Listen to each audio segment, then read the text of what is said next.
ಡ್ರೋಮ್ ಪ್ರತಾಪ್ ಅವರನ್ನು ಸೋಲಿಸೋಕೆ ಆತನ ಒಂದು ಕಥೆಯನ್ನು ಇಲ್ಲಿ ಮುಗಿಸೋಕೆ ಭಾಳಷ್ಟು ಸಂಚನ ಮಾಡಿದ್ದಾರೆ ವಿನಯ್. ಆದರೆ ಯಾವುದೂ ಕೂಡ ವರ್ಕೌಟ್ ಆಗ್ತಿಲ್ಲ. ಯಾಕಿಷ್ಟು ದ್ವೇಷ, ಯಾಕಿಷ್ಟೊಂದು ಅಗ್ರೆಸಿವ್ನೆಸ್ ಅಂತ ಅಭಿಮಾನಿಗಳು ಪ್ರಶ್ನೆ ಸಹ ಮಾಡ್ತಾ ಇದ್ದಾರೆ.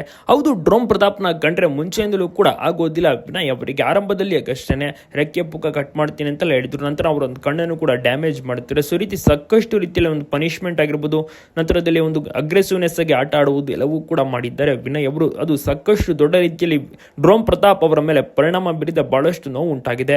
ಅಂತರದಲ್ಲೂ ಕೂಡ ಡ್ರೋಮ್ ಪ್ರತಾಪ್ ಅವರು ಒಂದು ಸ್ನೇಹವನ್ನು ಬಯಸ್ತಾರೆ. ಆದರೆ ವಿನಯ್ ಅವರು ಹೊಡೆದಾಕಲು, ಆಚೆ ಕಳಿಸಲು ಪ್ಲಾನ್ ಅನ್ನು ಕೂಡ ಮಾಡ್ಕೋತಾ ಇದ್ದಾರೆ. ಆದರೆ ಅದು ಸಾಧ್ಯವಾಗ್ತಿಲ್ಲ. ಯಾಕೆಂದ್ರೆ ಡ್ರೋಮ್ ಪ್ರತಾಪ್ ಸ್ಟ್ರಾಂಗ್ ಆಗಿ ನಿಂತಿದ್ದಾರೆ. ಅವರು ಧೃತಿಗೆಡ್ತಿಲ್ಲ, ತಲೆ ಕೆಡಿಸ್ಕೊತಿಲ್ಲ. ಆಮೇಲೆ ಅಭಿಮಾನಿಗಳ ಒಂದು ಸಪೋರ್ಟ್ ಇಕ್ಕಿಲ್ಲ, ನೆಕ್ಸ್ಟ್ ಲೆವೆಲ್ ಆಗಿ ಸಿಗ್ತದೆ. ಸೊ ಹೀಗಾಗಿ ಡ್ರೋಮ್ ಪ್ರತಾಪ್ ಅವರು ಫಿನಾಲೆಗೆ ಬರೋದು ಗ್ಯಾರಂಟಿ ಅಂತ ಕೂಡ ಪ್ರತಿಯೊಬ್ಬರು ಸಹ ತಿಳಿಸ್ತಿದ್ದಾರೆ. ನಿಮ್ಗೆ ಅನಿಸುತ್ತೆ? ನಿಮ್ಮ ಒಂದು ಅನಿಸಿಕೆ ಅಭಿಪ್ರಾಯವನ್ನು ತಪ್ಪದೆ ಕಮೆಂಟ್ ಮಾಡಿ ತಿಳಿಸಿ. ಪ್ರತಿಯೊಬ್ಬರಿಗೂ ಕೂಡ ಶೇರ್ ಮಾಡಿ. ನೀವು ಯಾರಿಗೆ ಸಪೋರ್ಟ್ ಮಾಡ್ತೀರಾ, ಡ್ರೋಮ್ ಪ್ರತಾಪ್ಗ ಅಥವಾ ವಿನಯ್ ಅವರಿಗೆ? ಅದನ್ನು ಕೂಡ ಕಮೆಂಟ್ ಮಾಡಿ ಎಲ್ಲ ಕಡೆ ಶೇರ್ ಮಾಡೋದನ್ನ ಮಾತ್ರ ಮರೆಯಬೇಡಿ. ಅತ್ಯುತ್ತಮವಾದಂಥ ಆಟಗಾರ ಡ್ರೋಮ್ ಪ್ರತಾಪ್ ಅವರು. ಸೊ ಹೀಗಾಗಿ ಅವರಿಗೆ ಒಂದು ಉತ್ತಮವಾದಂಥ ರೀತಿಯಲ್ಲಿ ಸಪೋರ್ಟ್ ಸಿಗಬೇಕು. ವಿನಯ್ ತುಂಬಾನೇ ಮೋಸದಿಂದ ಆಡ್ತಾರೆ, ಅಗ್ರೆಸಿವ್ ಆಗಿ ಆಡ್ತಾರೆ. ಅಗ್ರೆಸಿವ್ ಆಗಿ ಅವರು ಸ್ಟ್ರಾಂಗ್ ಆಗಿದ್ದಾರೆ ಅಂತ ಆಡ್ತಿರೋದು. ಅವರೇನಾದರೂ ವೀಕ್ ಆಗಿದ್ರೆ ಖಂಡಿತವಾಗಿಯೂ ಕೂಡ ಆ ರೀತಿಯ ಒಂದು ಆಟ ಆಡೋಕ್ಕೆ ಸಾಧ್ಯನೇ